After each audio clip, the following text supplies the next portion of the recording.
Fantastic. We are live. Hello, good evening, and welcome to everybody.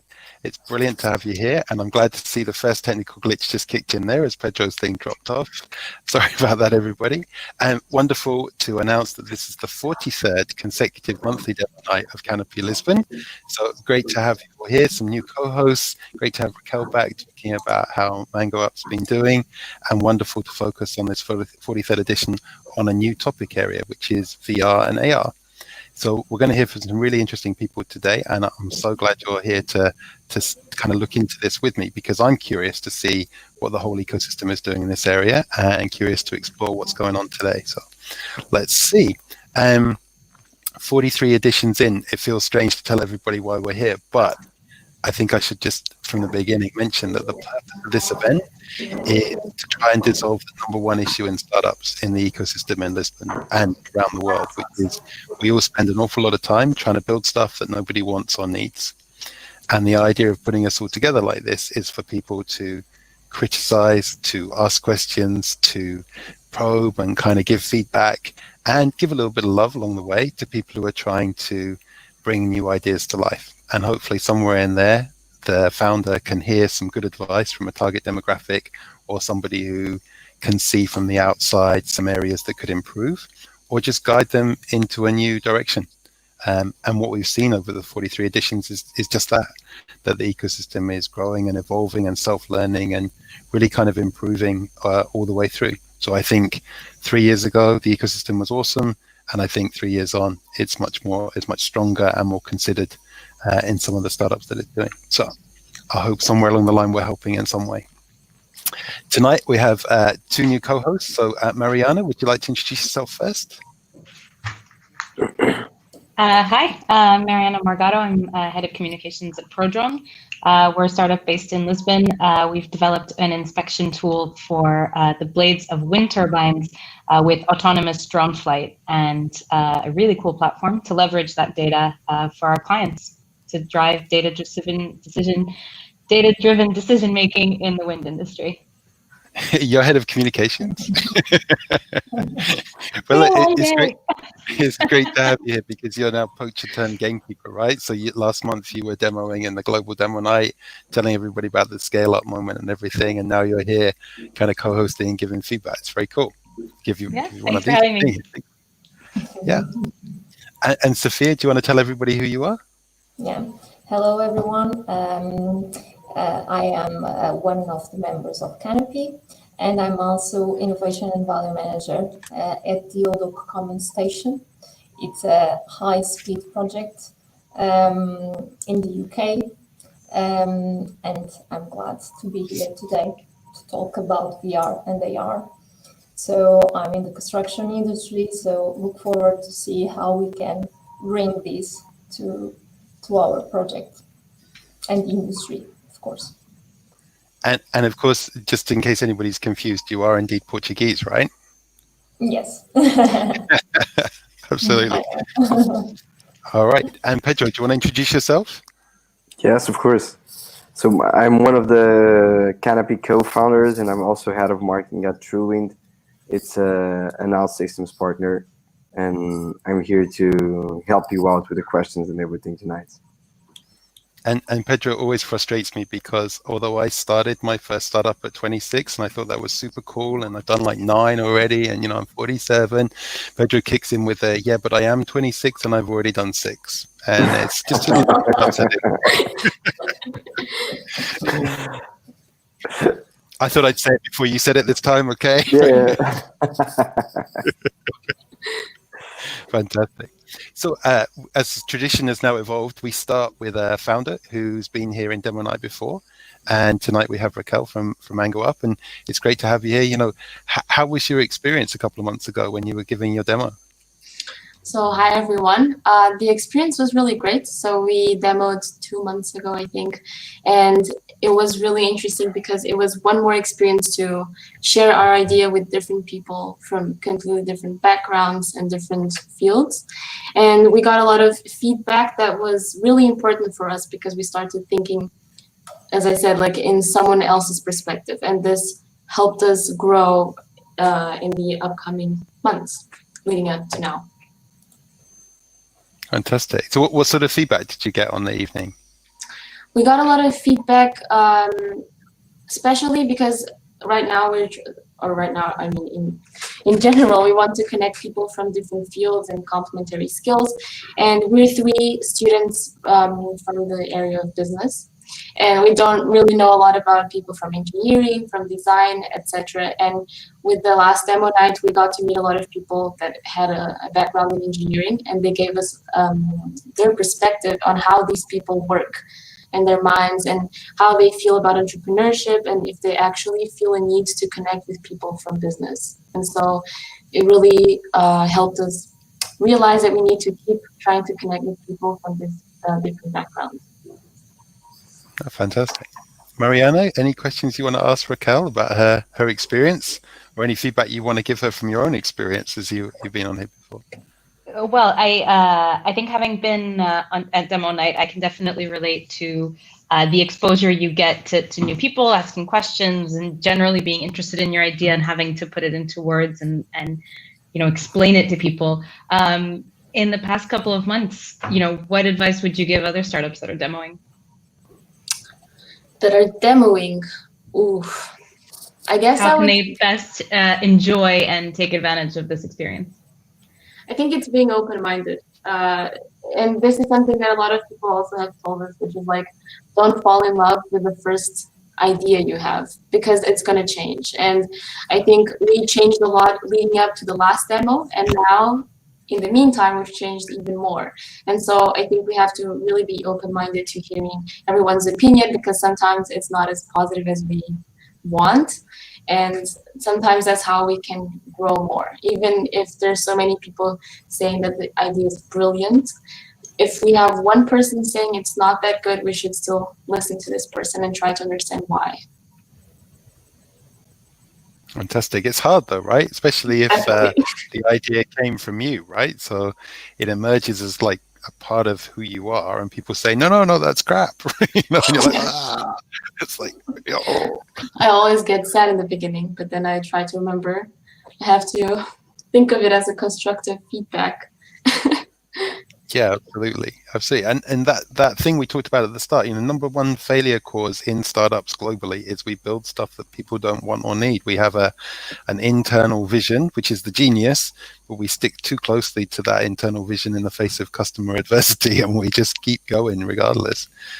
So I don't know. There's something in there about genius and insanity. I'm sure there's a line to walk. Sophia, you got any questions you want to ask Raquel?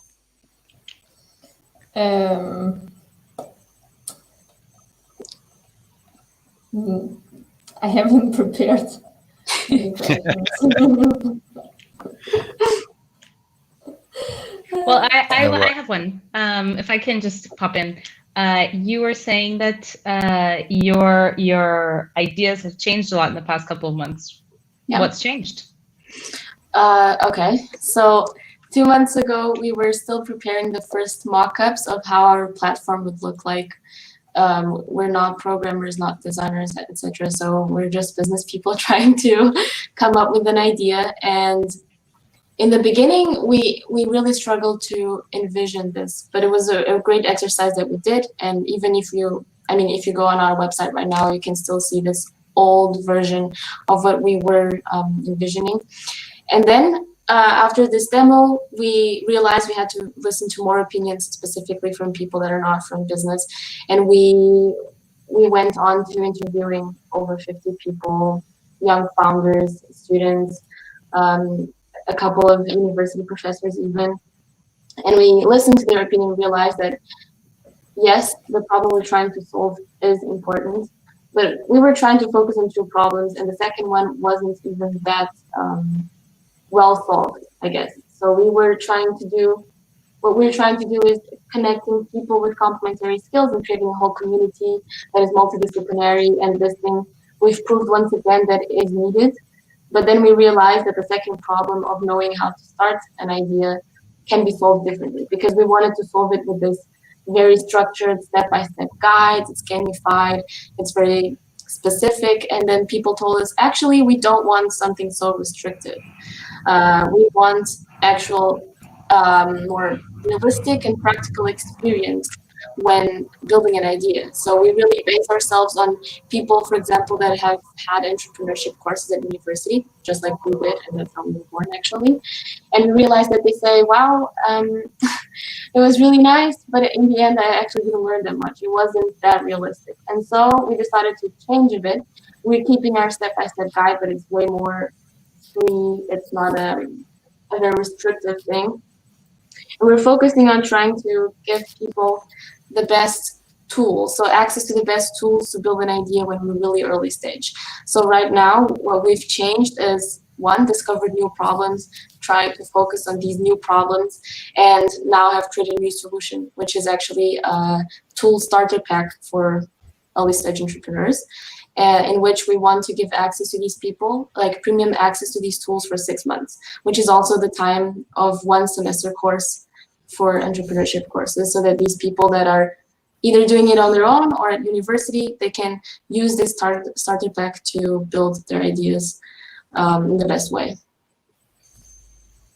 It's a huge difference from when I first saw your pitch at Catholica, right? In the competition, Yeah. you've come a great long way. Do you think doing pitches and demos is helpful, or do you think it's just one of those things people do and it's, a waste of time? No, not at all. I really like them. I think, and I keep saying this to people, and people also kept saying this to me, which is, don't stay in your bubble. Even when you are already developing the product, you already know what you're doing, which we kind of thought we did and then we changed. But we have to keep doing these events and demos and pitches, because that's the way of putting ourselves out there, practicing just explaining our idea, because it should be easy to understand for other people, and that is super important.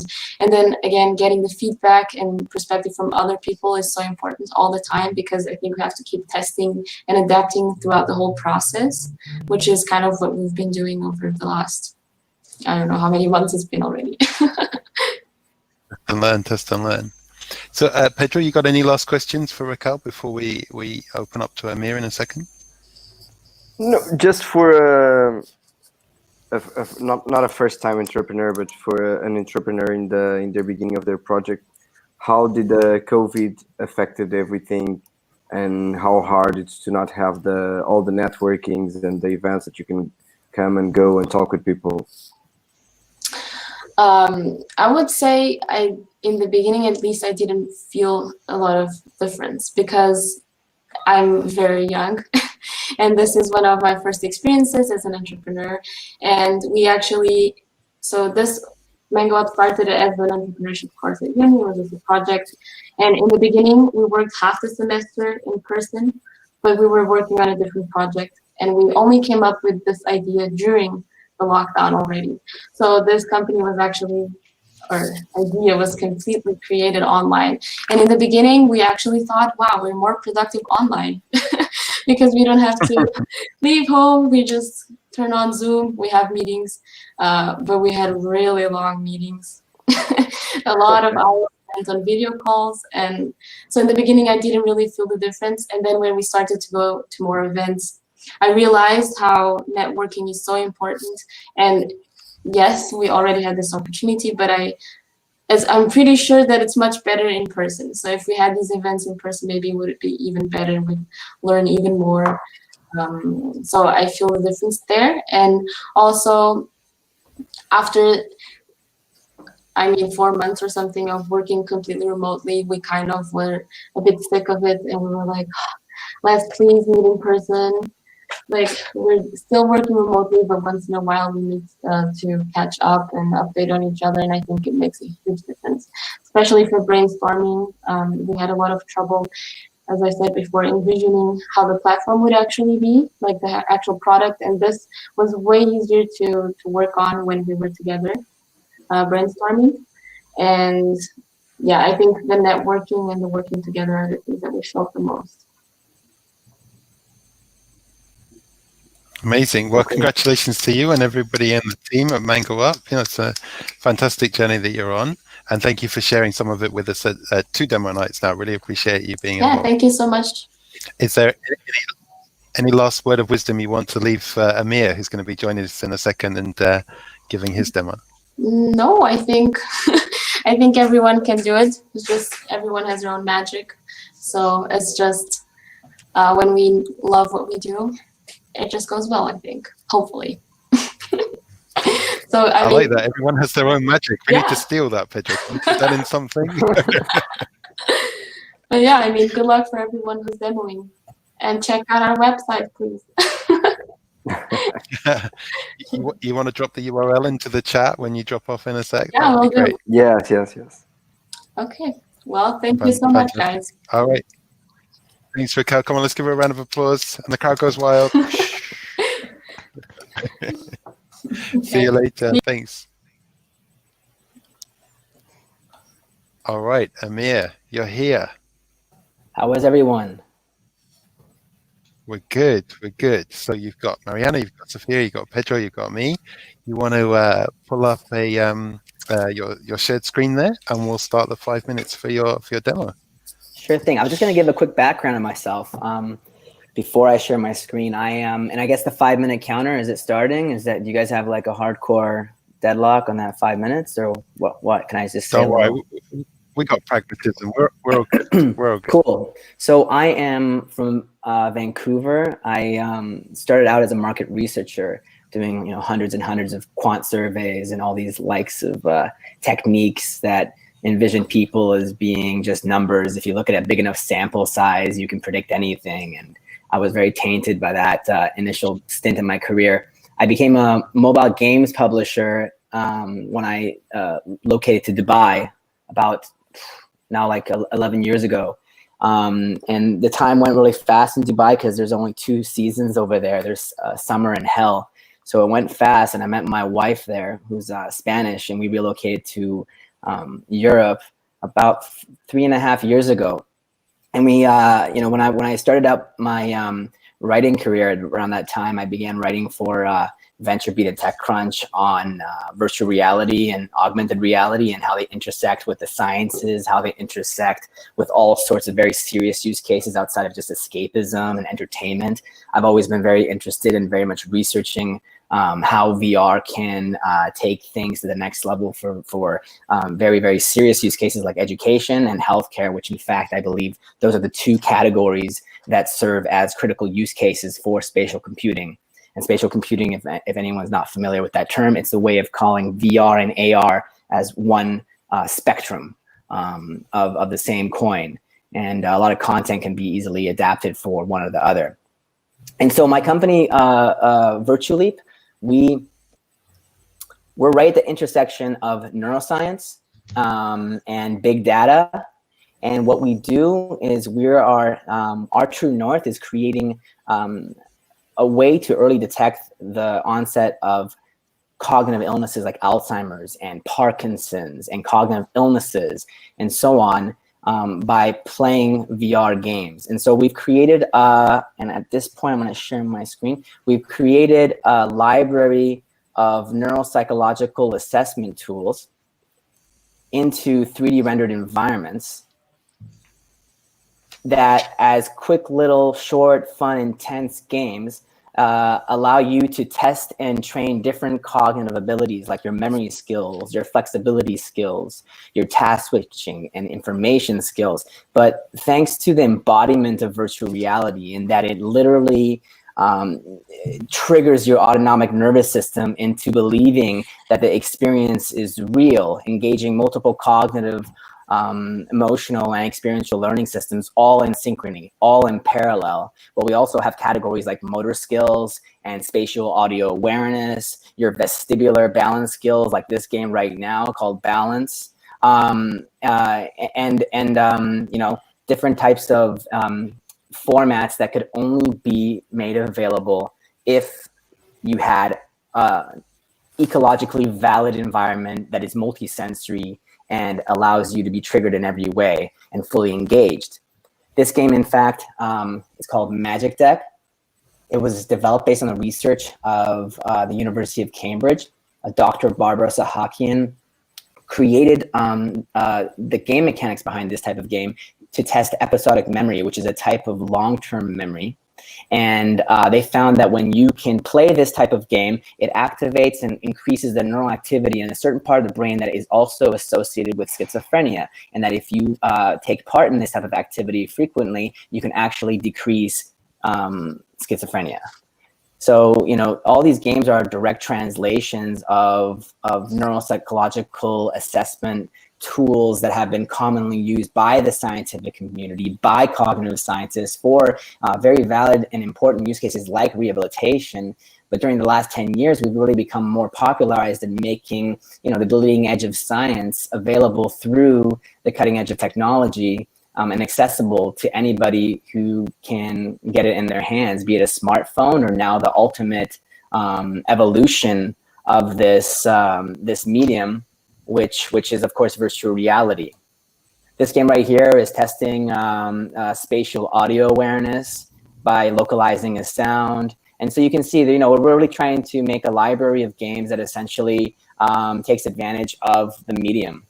And a company like ours is certainly certainly very much focused on creating the app itself, because, you know, we might look like a B2C company, and that certainly is the case. Maybe in the long-term way of looking at us, that would be one product line. But in fact, what we're doing is creating these games to serve as very high signal to noise channels of data that can give us what we call volumetric gameplay data that we can essentially make accessible to organizations to be able to, for example, senior living communities, hospitals and clinics that are dealing with the elderly.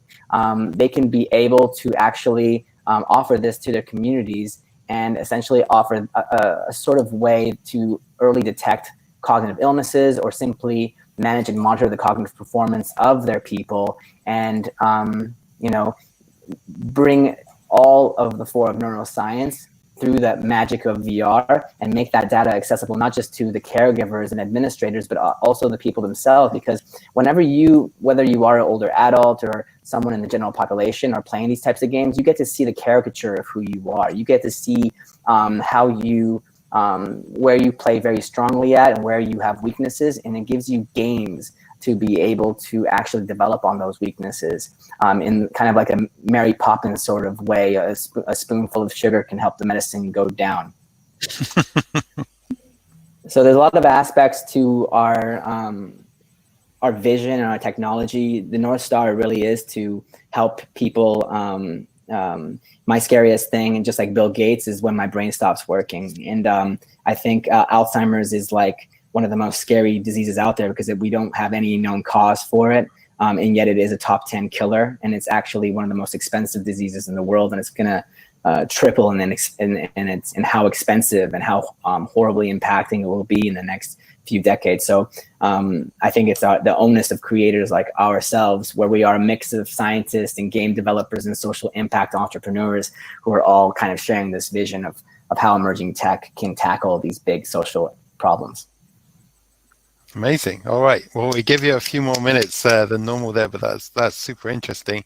And as the 10 person minutes. 2 minutes, not a few minutes. You're all good. You're all good.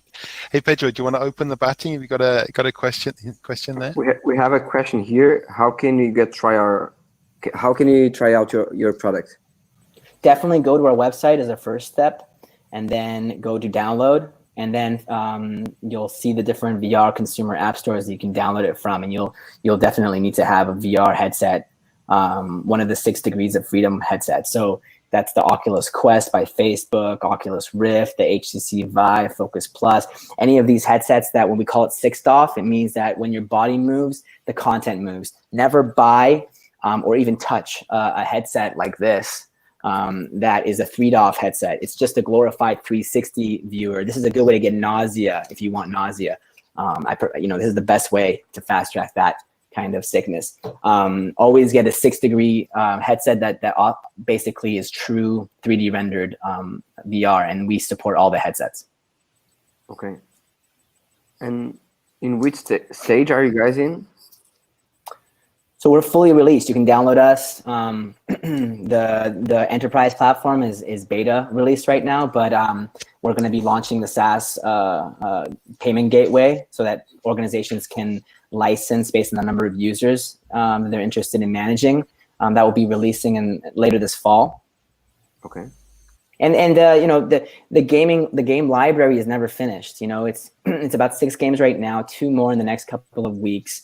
And the whole point is to create an exhaustive array of games that fit within all of the 7 categories, so that as a user, what we want is for you to come in and play like 10-minute session once a day or as frequently as possible. I personally don't believe in long form VR. So it's about short, fun, intense experiences. And when we create a very large library, there's less repetition, less habituation. We don't want you to actually be coming back to play a specific game. We want you to treat this as a cognitive workout, a gym for the brain, gym for the mind.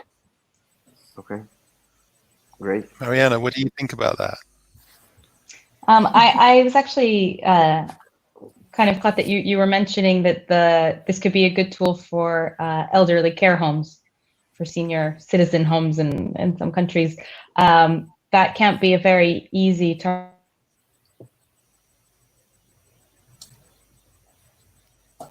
to engage scientifically about that.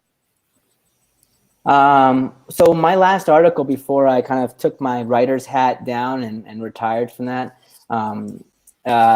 it's September 2019. You can find it on VentureBeat. I featured how, in fact, surprising to many, including myself, the elderly and senior living communities have served as the early adopters of VR, in fact. And that's particularly because, again, when people think about virtual reality, this is the media's fault. They think about the hype. They think about the escapism games. They think about Duke Nukem in VR and destroying zombies and stuff like that. And whereas, you know, for the last 20 years, VR has been used in clinics well before it was ever popular for very serious use cases like desensitization therapy for phobias, for types of therapy like behavioral therapy, in senior living homes in the last 4 or 5 years, specifically in the United States, which is always the trendsetter in these kinds of adoptions. But the elderly have been using it particularly for isolation therapy. Isolation can actually accelerate the onset of Alzheimer's beyond many other things. You know, socially isolating yourself, especially during the COVID times. I think many elderly people either accelerated the onset of Alzheimer's or mild cognitive impairment happened way faster, or in fact, they just died faster because isolation was extreme compared to even normal ways. But back to normal days, before this pandemic, they would use it in the last few years very effectively for the elderly who do not have enough social contact. They could actually use VR, go into the escapism or go into the social aspect. And in fact, we always, even as young people, we try to put elderly people in that bubble, saying they will not want to be interested in that. And almost as like a positive feedback loop of forcing them to be elderly and how we see them. And then they see themselves as that. And we can just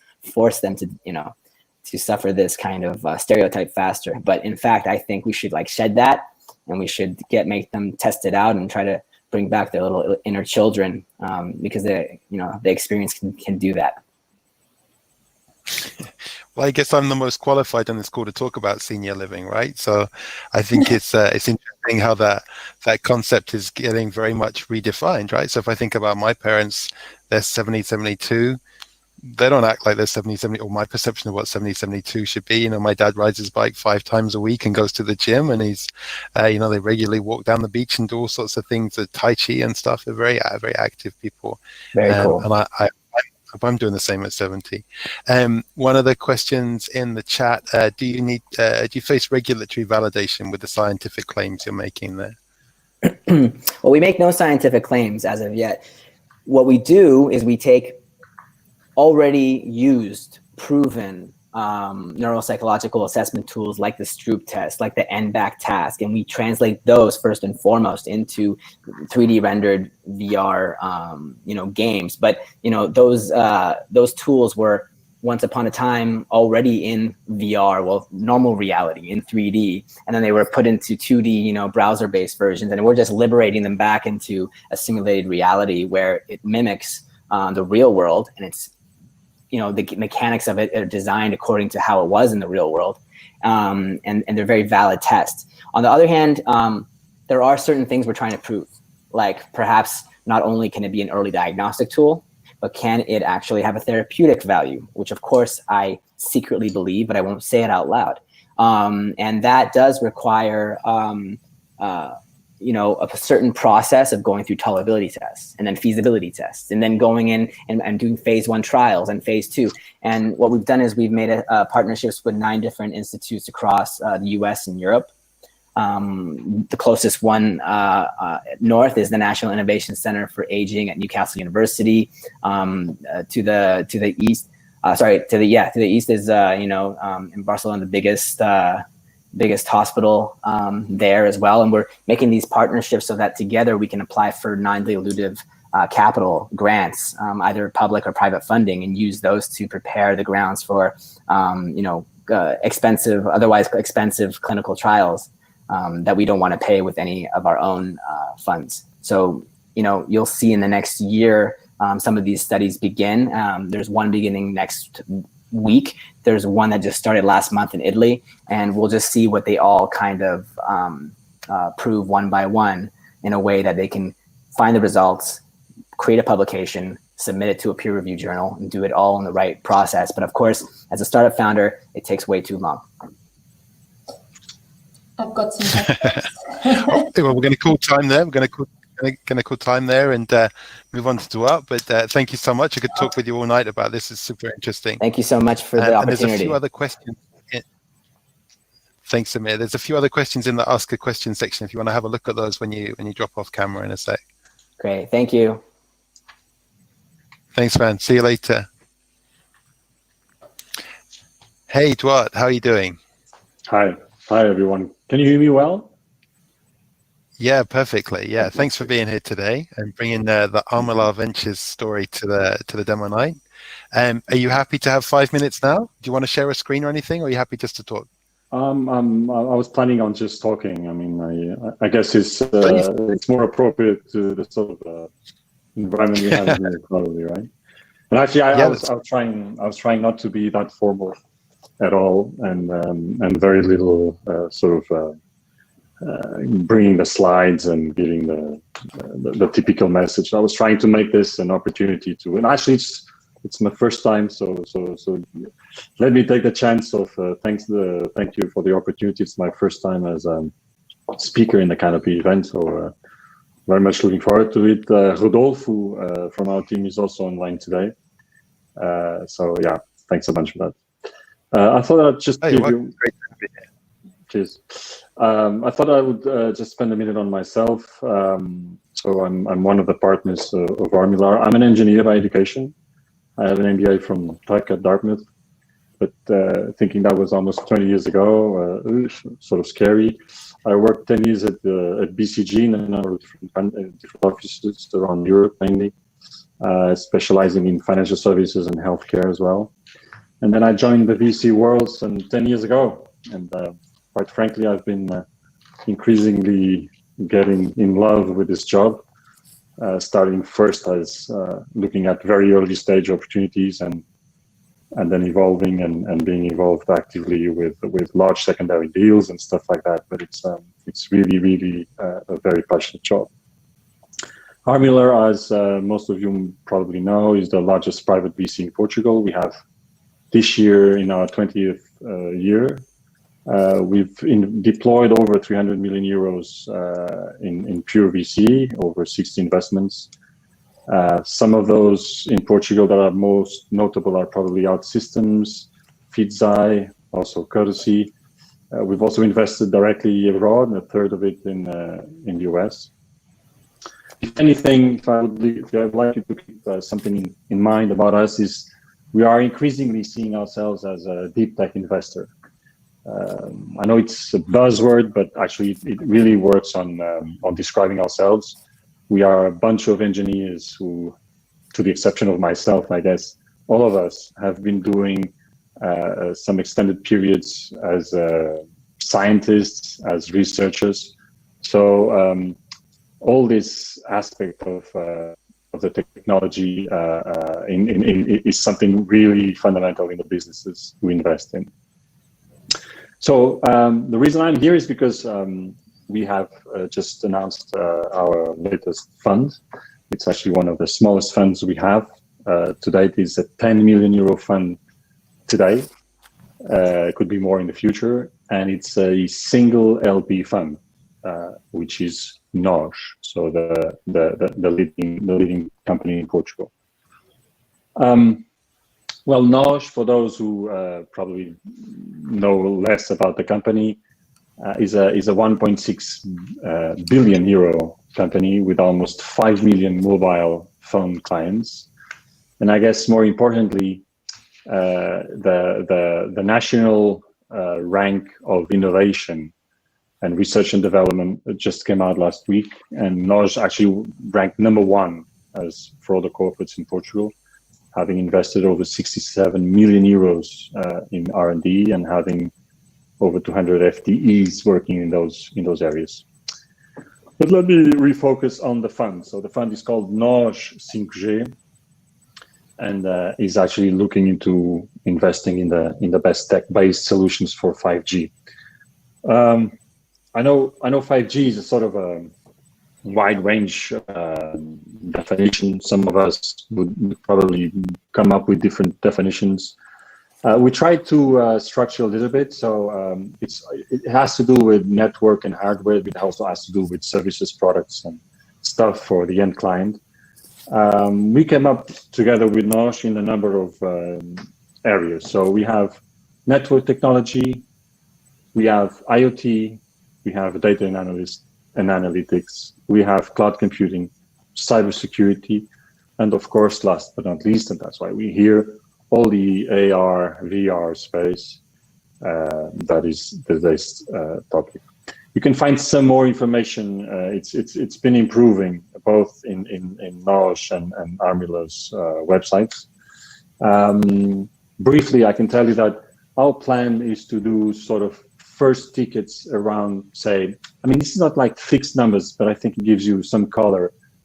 We would do first tickets around 500K to 1 million, something like that, preferably in early or very early stage. The fund, the investments need to have a strong link to Portugal, and also importantly needs to have a link to R&D. Do not despise this aspect, as it is a fundamental angle for us to be able to deploy the tickets. Again, other than just the money and other than just having Armila, and any company could benefit from sort of the network we've been building here and abroad. At this stage, I think one of the things we like to see ourselves is bringing the opportunity to open the doors for more senior and more global investors, helping the companies after a first or two rounds led by us in order to become global in their turn, those companies. So, but I said, other than that, I think it could be a great chance for new companies, new startups having NOS as a partner, because obviously they are only a local player, but that could be extremely valuable for you to launch, to bootstrap, test, and launch in the, let's say, a smaller market with them backing that launch, and then from there grow to the global market. So at this stage, we're looking forward to close our first investment of the fund, which we haven't done yet. Okay, well, it's quite recent news, isn't it? I think it's June or July when the announcement came out. So we were sort of caught up in the middle of the pandemic. I think we wanted to make it a Q1 thing, but it's now getting up to speed since July. Yeah. Okay, fantastic. Well, we'll give you a round of applause for your reverse pitch. Thank you very much. Appreciate it. Mariana, do you have the honor of the first question today with Armila?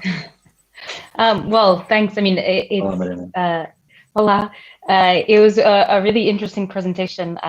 It would be great to hear more about the kind of the profile of companies that you're going for and how you actually see that space in Portugal.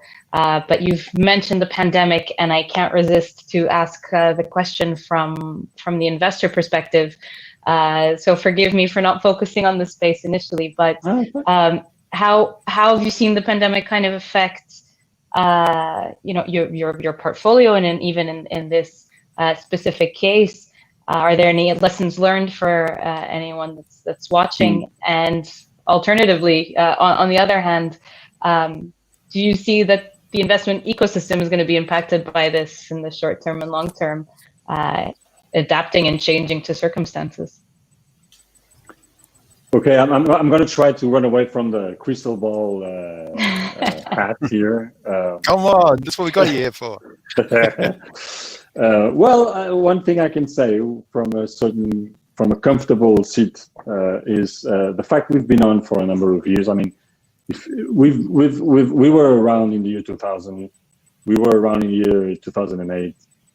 We went through Banco Espírito Santo and all the crises here in Portugal. So we've it's to some extent this time we were not as nervous as other times. Especially because other than the NOS 5G fund, we also have another fund which is barely 1.5 years old, which is our fund number 5, Tech Transfer Fund. And if there's one thing that everybody would agree is that as an investor, when a crisis like this show up, and if you're sitting and you have a fund in your hands, you typically are in a comfortable seat, as opposed to if you are in a cycle that you are fundraising. And we've seen local players and international players almost putting their action, sort of putting it on hold, because it's very tough to fundraise in these times. But the moment you have cash, what we've seen typically in these situations is not only the quality of your deal flow increases, and that has to do, or the average quality of the fund of the deal flow increases, because there's so let's agree on having a crisis like this will imply less people investing in opportunities. So if there's less people investing, there's less money. So the guys who will be in the fight to get funding are the guys who have better opportunities. That's one thing. The other is you have a number of people who are working in traditional businesses who have their ideas. Those traditional ideas might struggle with the economic crisis, and they might come up and take the chance now to launch their businesses. This might seem sort of easy to say, but it's actually true. That's we're seeing it now, and we saw it in the past. So obviously it will be cherry picking the best opportunities, but we have already invested after March. Rodolfo, correct me, I think we've done 3 deals already, and we have more to close in the short term. So on that front, Mariana, we think we're fine.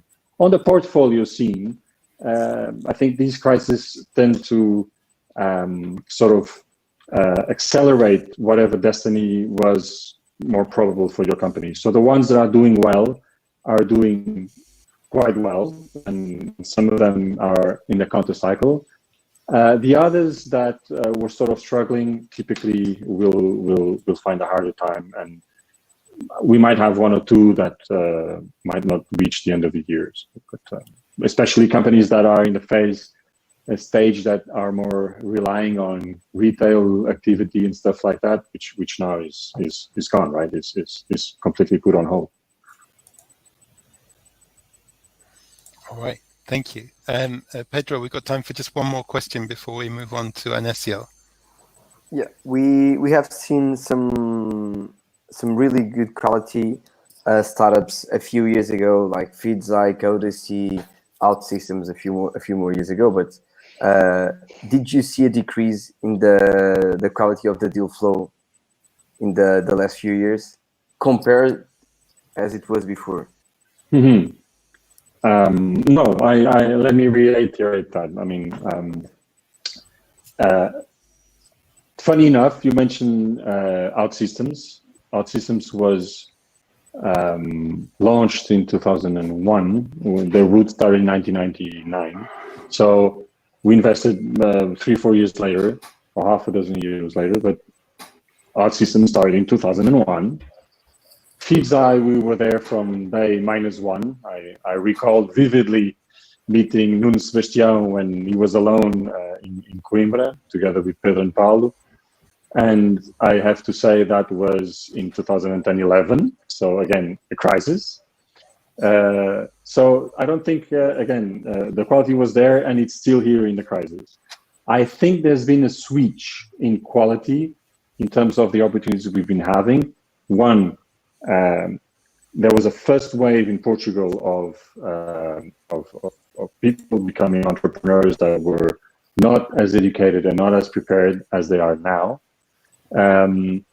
And second, we've sensed that the ecosystem has increased significantly with the advent of international investors coming to Portugal and bringing their expertise and sharing their knowledge with the ecosystem and the different players.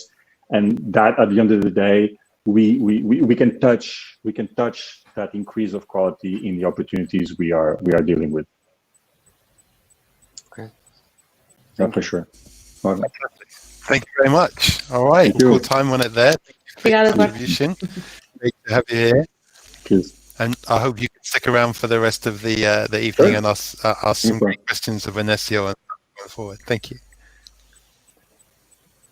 So Inesio, welcome, my man. Good to have you here. Thank you, Siebert. Can you hear me? Yeah, perfectly. Do you want to share your screen? I know you've got some slides you want to share to everybody, and then we'll give you your 5-minute start. I'll share just a second. Just let me say a few things before, okay? Please go ahead. Okay. So, hi, welcome everybody. Thanks for being here with us. Thanks for the invite for talk about Virada Association here at Demo Night. And I had 3 important things to keep in mind before telling something about VR and AR. The first of all is VR and AR is not expensive as you think you are. You can buy headsets like this one for less than 500 as the price of a video game, a PlayStation. So think about when someone says that to you, that VR or AR is expensive to use or expensive to develop. Yes, we have a lot of content being developed here in Portugal. Not only games, but we have some apps like Virtualip, just that you've seen a few minutes ago by Amir, and we have a lot of good things being developed over here. So think again when they say that Portuguese people can develop VR or AR content. And that's one, just before the presentation. If you are a startup or you're looking to develop AR content, think again, because we have now this fund by Armor that will bring money for those who are looking to develop AR and 5G. 5G will help a lot of AR developers to take their ideas out of the garage and take it to the streets, because with 5G people will be able to use fast and reliable apps in the streets using these technologies. With that in mind, let me share some about Virada here in Portugal and all over the world. Just let me share this screen.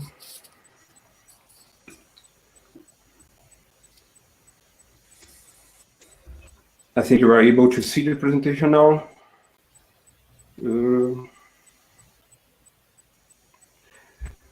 So the main objective, okay, thank you, Siebert. The key objectives of that, we have a lot of text over there. I'm not going to talk everything about it, but the main idea is to keep people together.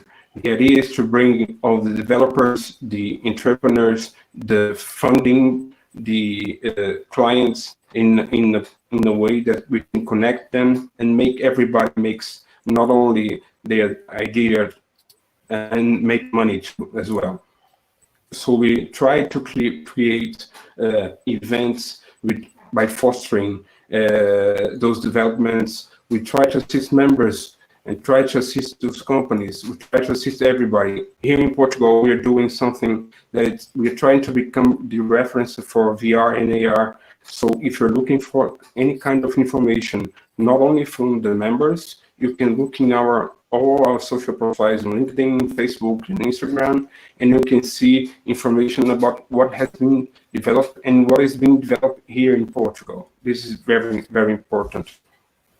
We are present in more than 70 chapters all around the world, 70 cities all around the world. We have more than 4,300 companies as members, and this is huge.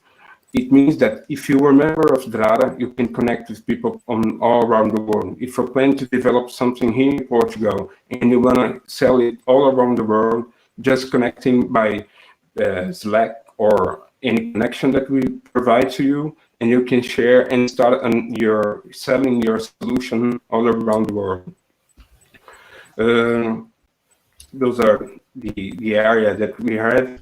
We have already made some kind of research in Portugal, and we have more than 100 Portuguese companies working with VR and AR. They are not members from Drada, but they are in the ecosystem. So we are somehow in touch with them because we are monitoring what's happening over here, and we know that we have more than 100 companies.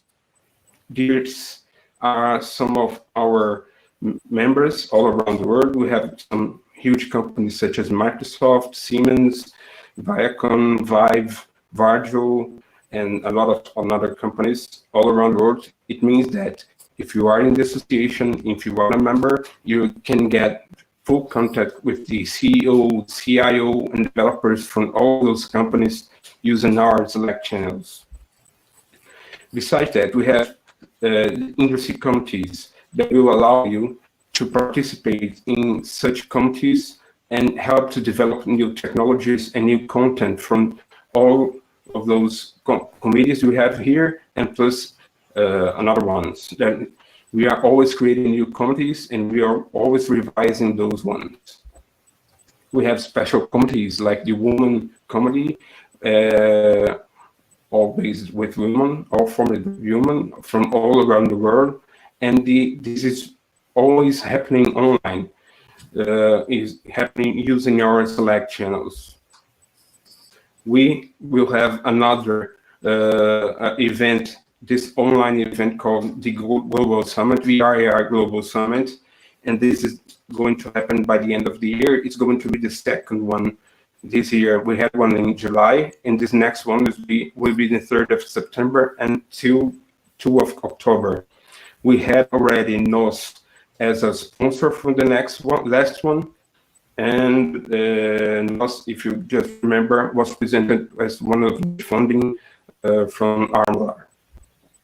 We have those chapter events happening here in Lisbon, but due to the COVID, we had to move it all online, so we are rolling a lot of webinars online. Last year and the year before also as well, we did have a executive dinner just along the Web Summit, so where we could not only get together members from the association, but people who were coming from the Web Summit and joining us at the dinner. And besides that, we have some free and free-paid publications available on the website talking about the VR and AR and how it can be applied in a lot of areas, such as healthcare, education, training, and a lot of other ones. As well, we have reports from each ecosystem, and by the end of the year, I think that between October and November, we will have research from Portugal as well. And we have those sector reports as well, where you can see reports from education, healthcare, training, enterprise, university, college. Those reports are designed to show everybody what can be done with VR and AR in those areas. Those are very, very good. We have those podcasts as well, where you can hear from the best professionals all around the world. And if I'm not wrong, we have weekly chapters going on. and we have the directory. You can search and you can subscribe your company in a world directory of immersive companies. And thank you. Obrigado. And despite when we are talking English, I'm wrote obrigado because we are here in Portugal and we are talking in Portuguese as well. If you have any problem to search and find for some documents and for information about VR and AR in English, we can help you to provide information in Portuguese as well. All right, fantastic. Thank you very much, Inesio. Thank you. All right, brilliant to have you here. Sophia, you have the honor of the first question with this one. What do you want to ask Inesio today? Finally, some questions. Yes, I've got more than one. First of all, what are the main problems of adopting AR and VR technologies? Well, I think that the biggest problem is that a lot of people don't understand what VR and AR is. And this is some kind of thing that we're trying to help the companies, because as long as the companies and the clients understand the benefits from using immersive technologies, it's easier for them to understand how to sell it, and the companies how to buy and contract with services like that. The main problem that I think today is not only about the cost. The cost has already come to a point that it's not the problem. The problem is that people still don't understand what the technology how the technology can be used, and most of people think that it's only for gaming, and it's not. We can use in a lot of people, a lot of places. But more. Is it possible to use VR and AR without an headset or not? VR, not. You can use VR. You can't use VR without a headset, but because to use VR means virtual reality, and to use and to begin with virtual reality, you have to be outside, inside of the new reality. You have to use the headset just like this one. When you use this one, you can see what's happening around. So you're going inside a virtual reality. When you use augmented reality, you usually use mobile headsets, mobile phones, so you can put objects in the reality that you are in. So with AR, you can use mobiles and tablets and even glasses, translucent glasses, but for VR, you need a headset to do it. And very often we talking about AR and we talk about visual, and but there are other sensory modalities that can be incorporated, isn't it? Like the olfactory, or do you have some examples of it? Or this is just one curiosity that I've got. Yes, this is mostly for virtual reality, because the main idea of the virtual reality, as I said, is to get into a new reality, different from what you are. So when you have a headset, you can't see what's happening around you. So some companies are developing some sense sensors that when you are looking, you are immersed in a forest or a beach, you can sense the sense of the waves of the beach, of the forest, and what's happening around you. This is basically for virtual reality and not for augmented reality.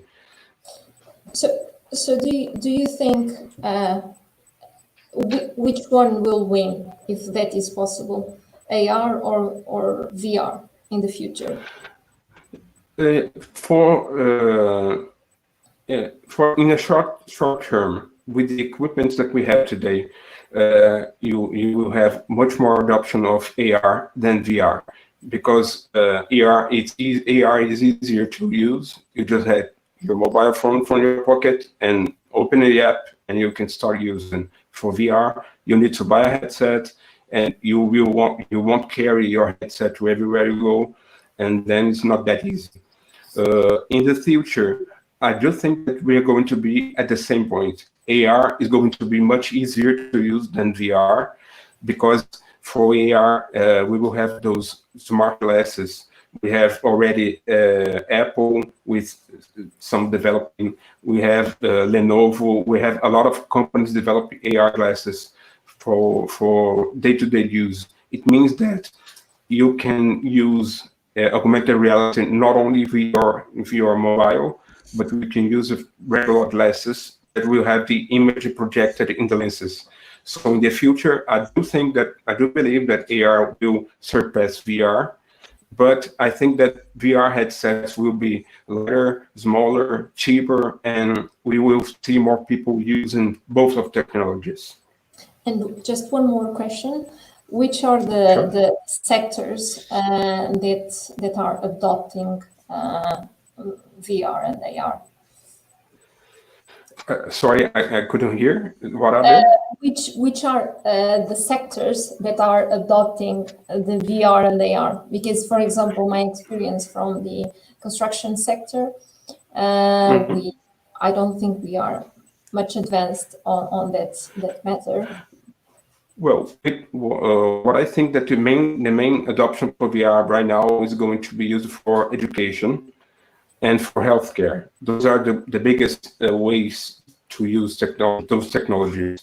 We do think, not only me, but a lot of people do think that we will have more massive adoption from companies that from low-end users. It's not that easy for everybody to buy headsets, not that cheap for everybody to buy headsets, and mainly for companies to adopt this is going to be easier. So, for example, the HR sector of the company can use the headsets for training. It's easier, it's more safe, it's cheaper to train more people using virtual reality than doing it in a regular whiteboard with people watching what you're doing. And besides that, we can see a lot of using healthcare.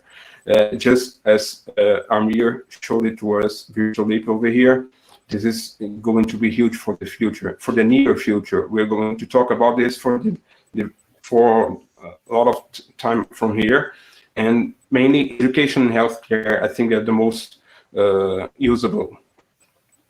Okay. All right, fantastic. Got a good time there. Thank you very much. I can see we sparked your curiosity there, Sophia. Fantastic question. Thank you very much. All right. And it's still great to have you with us. I'm going to drop you off now, and we're going to go to some mid-tech. Okay? Thanks, man. See you later. Thank you very much. All right, so we're now joined by Cedric all the way from Luxembourg. Cedric, you're just on mute at the moment, if you can. Yeah, fantastic. Yeah, all right. Wonderful to have you here. Thanks for pulling everything together at the last minute. I really appreciate it.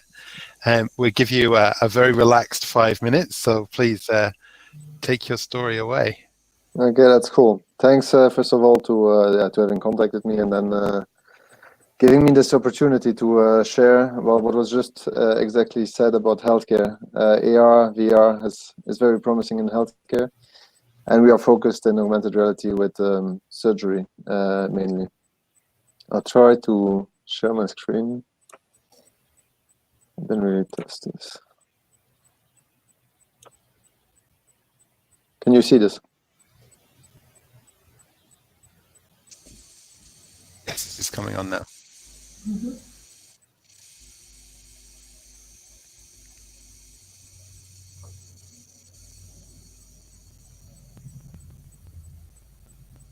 There you go. Okay. Okay, cool. So we've been around for quite some time, developing since 2017. This has been a device from 2017, working with a lot of hospitals all over Europe in something that we believed was very promising for the future, and it has gained a lot of attention in the last years, more and more, especially with Microsoft HoloLens and all these big guys making more marketing around it. So the advantage compared to a classic screen, we've seen evolutions up to 3D screens. Well, with augmented reality, most of the people got it right now. You can give inside navigation. We develop both the glasses. We have our own glasses, and we develop our own software, and we partner up with a lot of other software companies focusing on medical augmented reality. The basics are simple. You can put whatever data, whether it's patient information or really diagnostic information, like in this case here, really in the direct side of the surgeon. So there's no need anymore to compare with the screen around the operation table. You can just show it in direct side, which is has so many advantages. As you can see here, comparing both, instead of looking at the screen off target, even drawing with a pen on the patient to see whether where the actual cancer or whatever procedure should be done there. You just put on the 3D glasses and everything is done for you, and it's very precise. We're not allowed to share patient information, so we just stick to the veterinary use, but it's the same. So from this picture, you can see it's an oncologic procedure, removing a cancer on the bone. The surgeon wears the glasses. At the same time, it's also fully connected with university hospitals all over the country, which are also present. You can see one of the professors in the back in the screen. They all see this 3D model, which is much easier to understand and to visualize where it is. Also think one step ahead. This skeleton can be placed on the real head, so it can navigate directly on the target. This, obviously you are much more accurate. You save time, which is both valuable for the patient, but also for the healthcare system and things like that. And as the surgeon is more successful, the patient outcome gets better as well.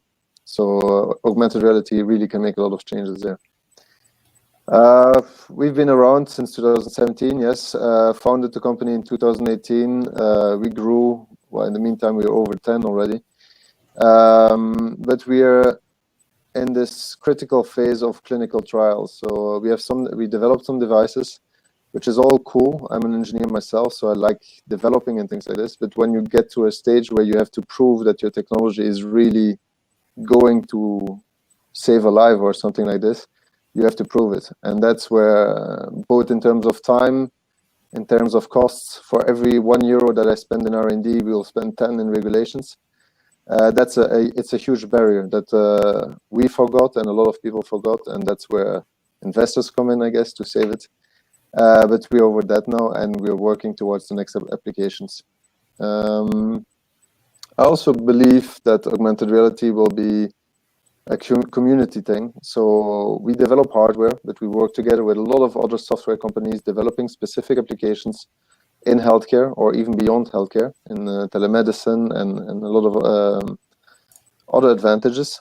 And so we're always open to other companies, whether they're everywhere in the world or specifically in Portugal. Just reach out and we can share about experiences and things like this. Thanks. All right, fantastic. Thank you very much. Great to get a Luxembourg perspective on things today, and I can see from my fellow co-hosts who sparked some interest here. So, Mariana, would you like the honor of the first question on this one?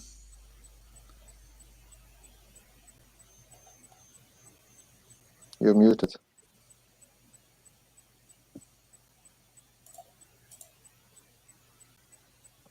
You're going to type it in the chat. Okay.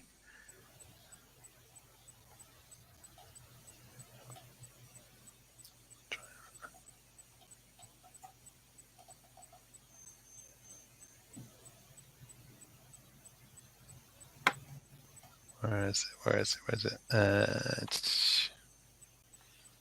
Can you see that, Cedric? Question number 2. I don't see them.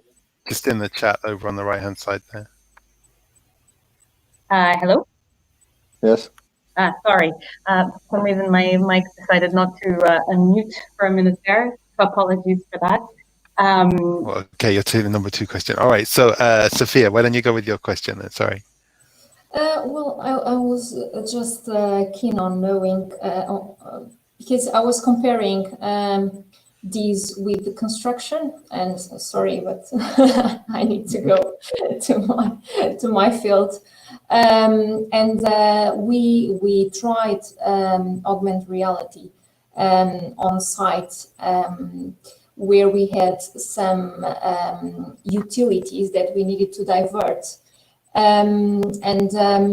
Sometimes what's happened is that the information that we've got is not accurate, and then we cannot rely in the augmented reality, because in fact when people go to sites and they want to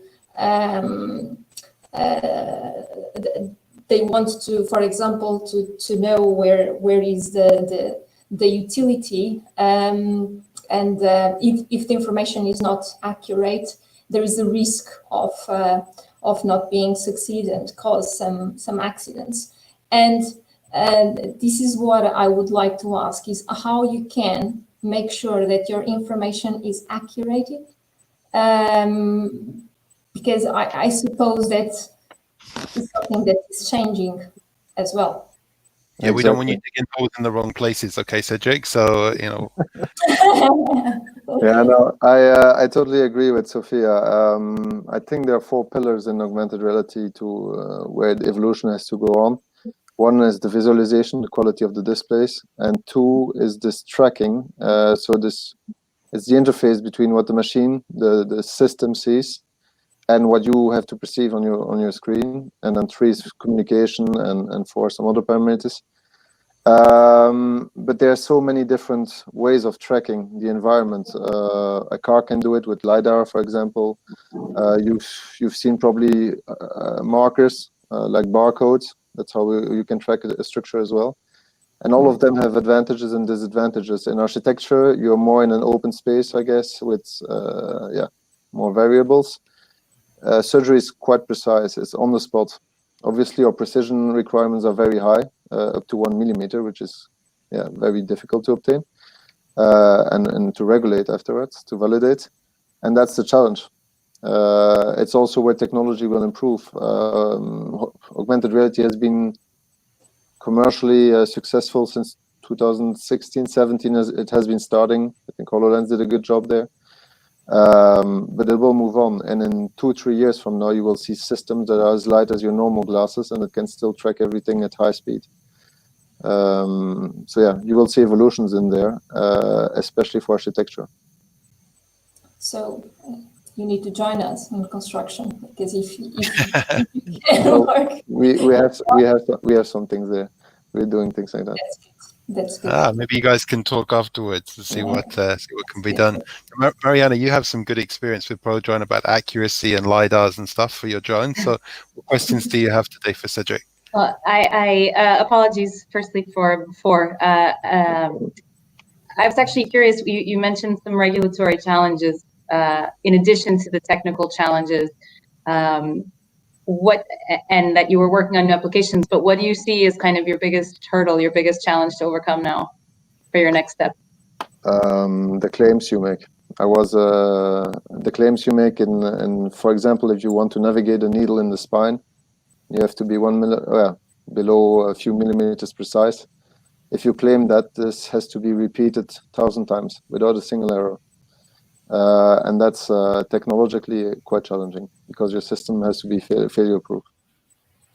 So yeah, that's the main thing, and that comes into game with what I said about visualization, tracking, communication, the speed, and that's where 5G is very interesting. And yeah, sorry. It's because there are lots of questions about the 5G, the impacts on our health. So how you are dealing with that as well? That's a completely different topic. Yes, it is. But I suppose that's something I'm neither pro neither contra for now.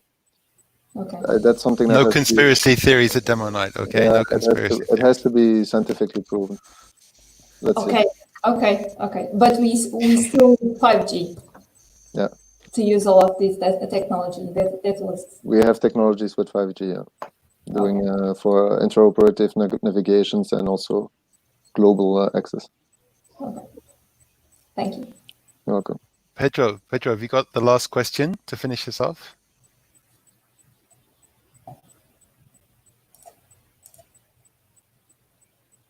I know he can hear me. He's on Come mute. on, Pedro. Come in, Pedro. There's the smile. Go on. He's just had all his OutSystems friends ask him about Amalar Ventures. You see, up the previous. It's not. Hi. It's not the question, but if someone from the community can help you with something, what would you ask? Ooh, good question. Gotta love that question. Gotta love it.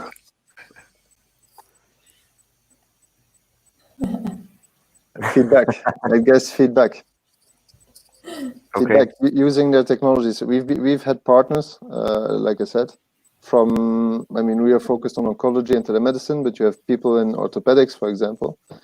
They run their software on our platforms, and yeah, it's again where you see you learn from failure in technology.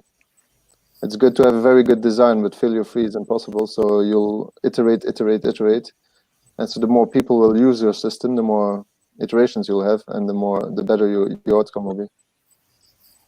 Totally I agree. mean, if it's okay with you, I don't want to be the first subject going underneath the knife. Okay, it's just one of those things. I'm happy if you stick with horses for a little bit. No, I would do it myself. Honestly, I believe that this technology will change things. I would pay to see the video of you operating on yourself with the augmented reality. No, I'll trust the specialist. I'll be the bunny on the table, but let's see. No, amazing. Thank you very much for sharing with us. I guess my last question for you really would be, you're in the Luxembourg ecosystem and you've seen a few things about the Portuguese ecosystem today. Do you have any sort of comments or observations as the outsider looking in? I think you have a very cool reputation. A lot of my friends from engineering and development, because we do a lot of software too, or even like people living there now, friends living there now, you have a very attractive environment. So, cool. The cake's pretty good too, but that's just my bias. Yeah. All right, fantastic. Come on, let's give Cedric a round of applause to finish off. Thanks, man. Great to have you here. Happy travels back to Luxembourg. Thanks for having me. All right, so there we have it. That's a wrap. I just wanted to let everybody know who's still watching and everything that obviously we have demo night every month from a Lisbon perspective, but now we have new communities in Aveiro covering the central region and the Algarve covering the south. That combined with the UK means that we have a demo night every week of the month in September and going forward. So as long as those communities continue, you can every Tuesday at 7 o'clock tune into something or other Canopy related. Also, the ones in the Algarve currently are being held entirely in Portuguese. So if you prefer that, then you're very welcome to tune into that and discuss everything in a different language.